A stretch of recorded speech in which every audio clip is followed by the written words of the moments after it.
I wanted to thank you for taking time to speak with me today. Thank you so much. The pleasure is all mine. I wanted to ask you if you could take me to the beginning and tell me how the band became a reality. So it started by basically like a dream of doing my own thing. I've been wanting to do things in my own way for some time after playing in other bands, and I just thought that, well, maybe now it's time to just go for it. So I started writing the first song, Never Too Late, which got recorded in late 2015, and then we released it in 2016 using studio musicians. And well, my initial thought was just to make one song and see how Mhm. that went. And it went way beyond my beliefs. So I thought, why? Well, let's do one more and see how that goes. And that's the hardest one because can I do it again? Sure. And some musicians got replaced to permanent ones, and we recorded 2006. Sorry, Straight to the Top in 2017, and Mhm. then that led to us getting signed by Frontiers. So it was basically just following my dreams and just going with it, and it's turned out great. So yeah, that's basically it. And aftermath is out. You have to Yeah, be very, you have to be very proud. I'm very proud because the journey has not been easy. It's been, I've really been fighting for it the whole entire way. So obviously, we have had some luck as well as along the way, or else we wouldn't be here where we are. But uh, but it's been, we really been fighting for this result all along the way. So uh, in a way, it feels kind of earned, but in the same way, not. But it hasn't come for free. But we're obviously very humbled that all our hard work has been received in the way that it has, because we're proud of our work, but it's not. It's not taken for granted that Sure. other people would like it as well, and that is just a bonus because the work is already done. But obviously we're all doing it for the fans in the end. So we're very humbled by the way it has been received. So A friend of mine sent me a link to check out the album, and I had never heard the band before. And I yeah. thought, oh, my friend is crazy. This is the greatest hits album. And to find out that wasn't, I went back to three, to two, to one. I'm like, these tracks have got to be from these other albums. Yeah. And to hear that wasn't just astounded me because this album is amazing top to bottom, my friend. Thank you so much. Thank you so much.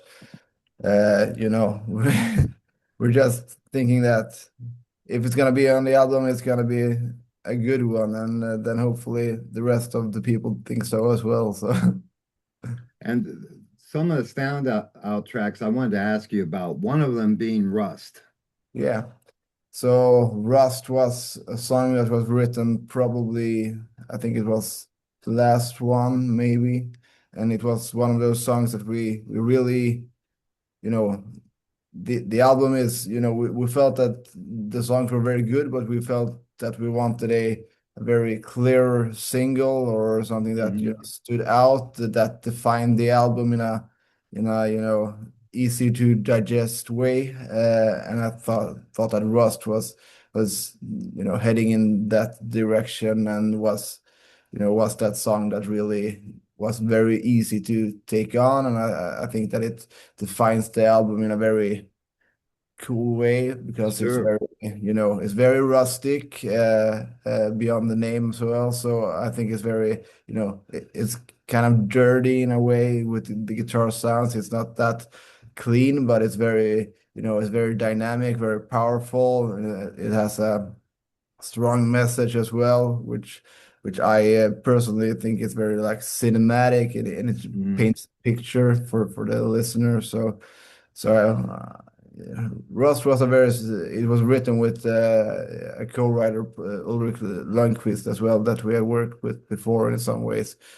But he and I wrote that one, and it was a very easy song to write. It was that song that we've been waiting for all along the entire album. So it was great when it came along at the end. So yeah. yeah, and another song that came across to me as a single was also Only You. I wanted to ask if you could speak on that track as well.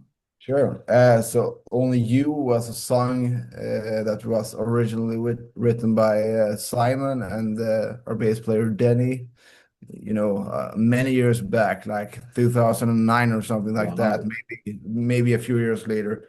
Um, and it has just been, shelved for all those years. And then when Simon joined the band, that we thought about, are there any songs that's already written by you guys that could be used for the new album? And I heard Only You, a slightly different version, and I thought that this is a great song, and I Sure, think. it Uh, is.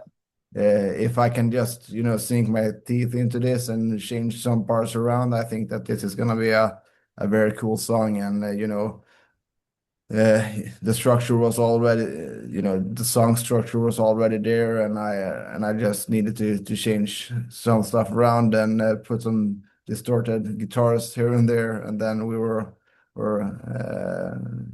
were done with it. So I think it turned out great, and it's very cool that an old song that has never been used before found its Absolutely. day of light, because you know you don't know how many treasures are hidden on a shelf somewhere. Sure.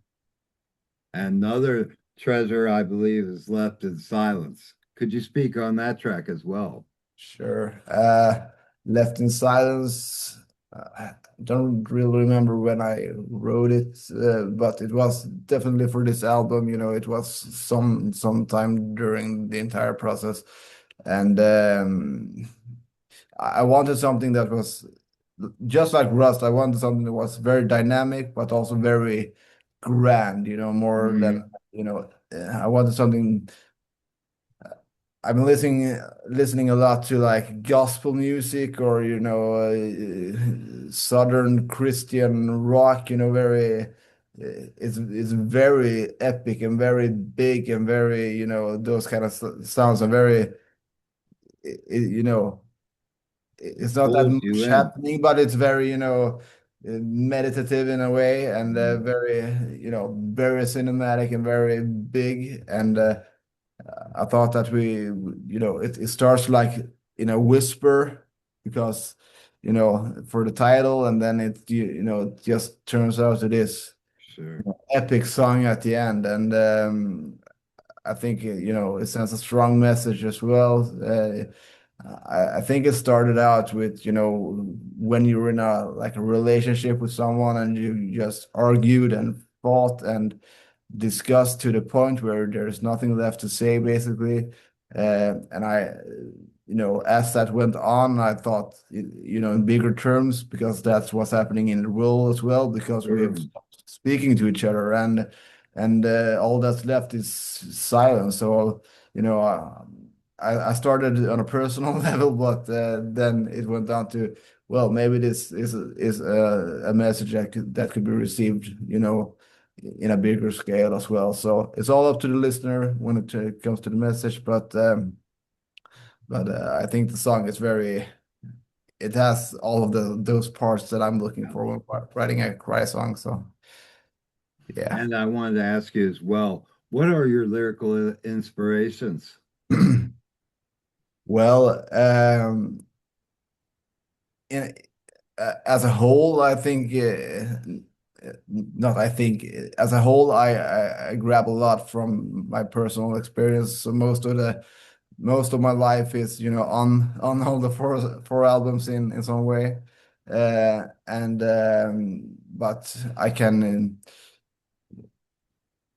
I can just get stuck on some words sometimes. Like for the previous one, like air, how can I write something that's, related to me around that term? Mhm.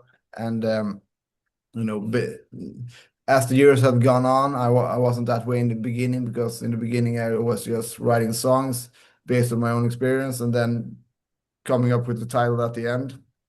But since probably late on the second album and the third and definitely the fourth, I've been just trying to have like a theme where I, turn and twist everything so it fits just Sure, that theme, because I think you can do very cool stuff and you take creative decisions in a way that you wouldn't if everything is available. But Rust is one of those examples. There's a lot of words that I would have never been used if the theme wasn't Rust. sure, So that that's a way that I do it a lot on these last ones. But I try to incorporate, to get it to feel something. I try to really just incorporate a lot of my own struggles and stuff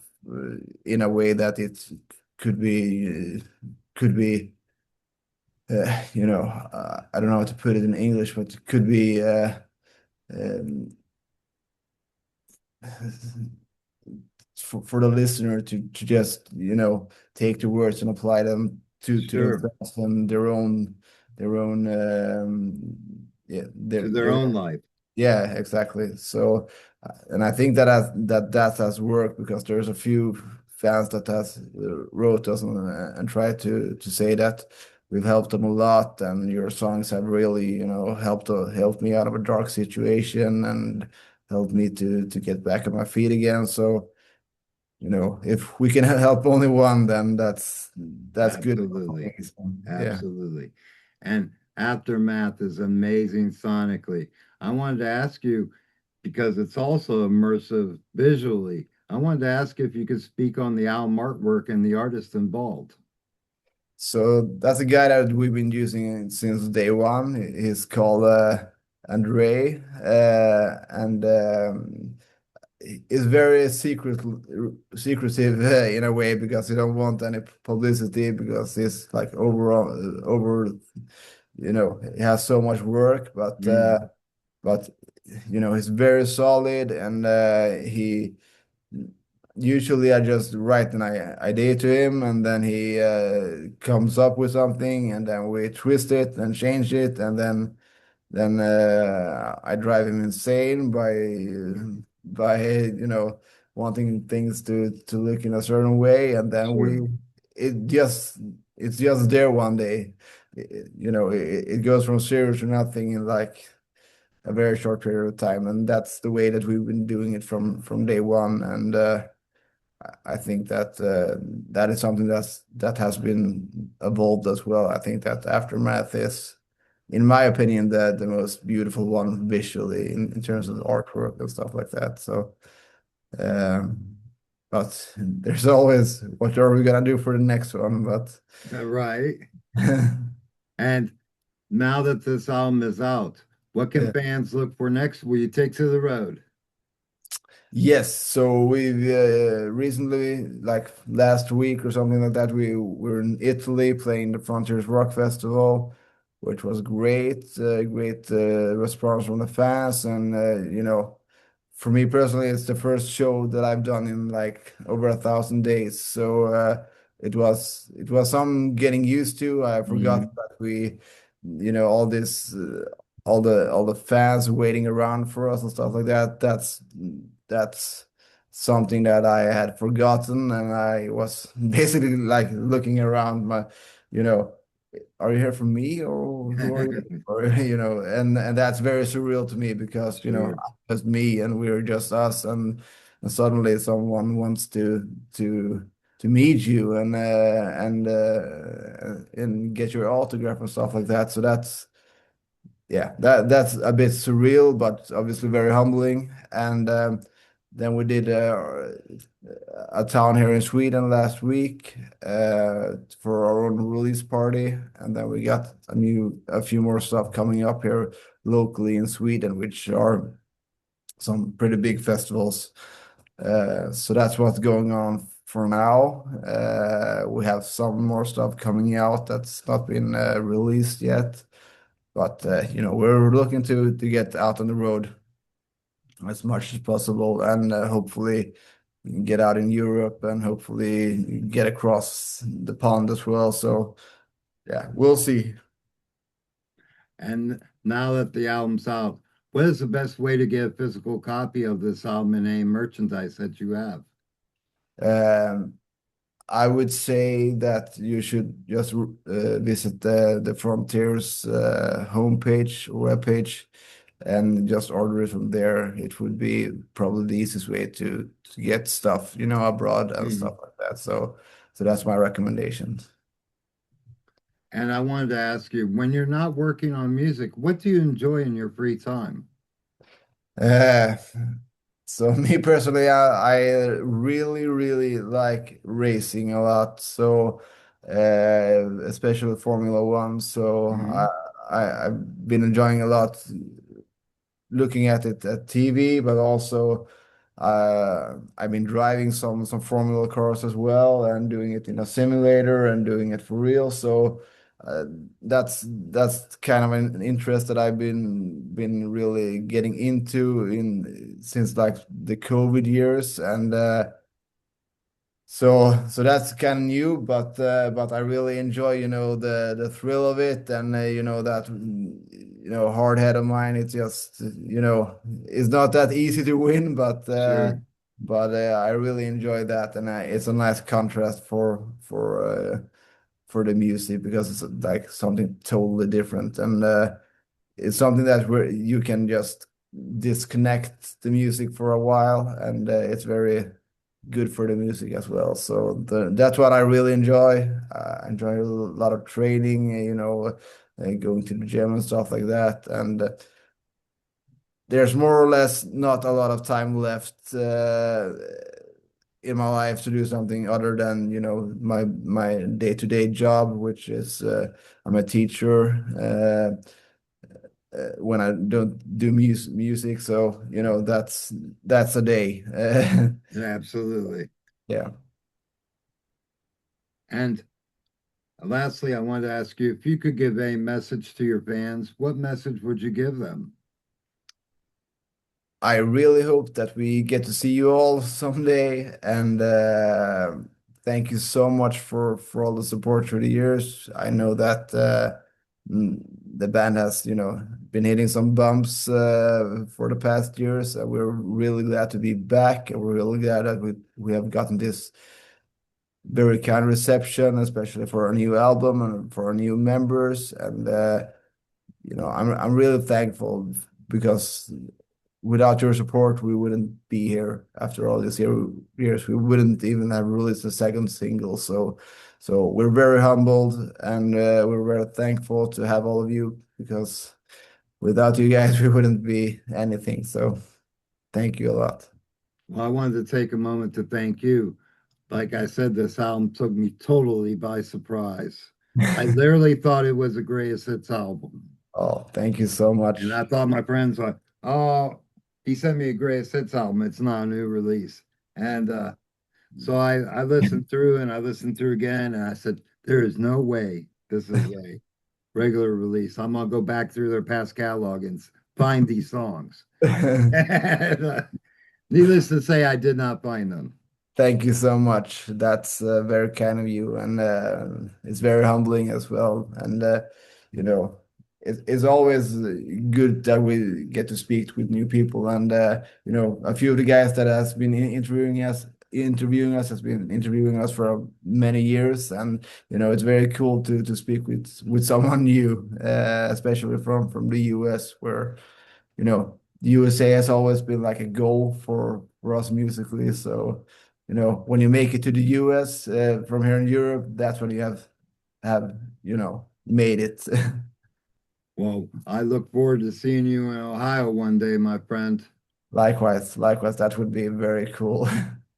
You take care, my friend. Enjoy the rest of your Likewise. evening. You too. Thank you. Very nice speaking with you. Cheers.